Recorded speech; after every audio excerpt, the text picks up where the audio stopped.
ಕಿವಿನಿಲ್ಲ. ಈಗ ಯಾರ ಹತ್ರ ಬಂದ್ರು ನಾನ್ ಸುಮ್ಮನೆ ಅಲ್ಲ. ರವಿ ಚೂರಿನ ಕೆಳಗೆ ಹಾಕು.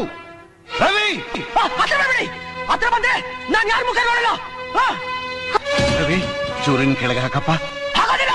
ಈಗ ನಾನು ಯಾರ ಮಾತು ಕೇಳಲ್ಲ. ಹಠ ಮಾಡಬೇಡ, ಆವೇಶ ಕಡಿಮೆ ಮಾಡ್ಕೊ. ಚೂರಿನ ಕೆಳಗೆ ಹಾಕು. ಹಾಗೋದಿಲ್ಲ. ನಾನ್ ಕಣೋ ನಿಮ್ಮಪ್ಪ ಬೇಡ್ಕೋತಾ ಇದ್ದೀನಿ, ಚೂರಿನ ಕೆಳಗೆ ಹಾಕೋ ಕಂದ. ಚೂರಿನ ಕೆಳಗೆ ಹಾಕೋ, ಕೆಳಗೆ ಹಾಕೋ, ಕೆಳಗೆ ಹಾಕೋ.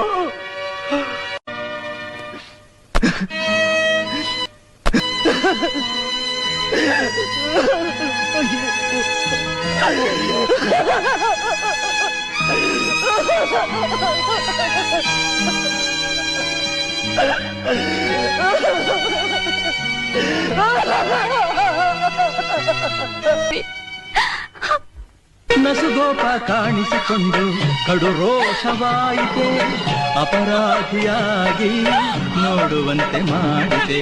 ನಿನ್ನೋರೆ ನಿನ್ನಿಂದ ದೂರಾಗಿ ನಿಂತಾಯ್ತೆ. ಮನದಲ್ಲಿ ಆಸೆಯ ಬೇರೆ, ಬದುಕಲ್ಲಿ ನಡೆಯುವುದೇ ಬೇರೆ.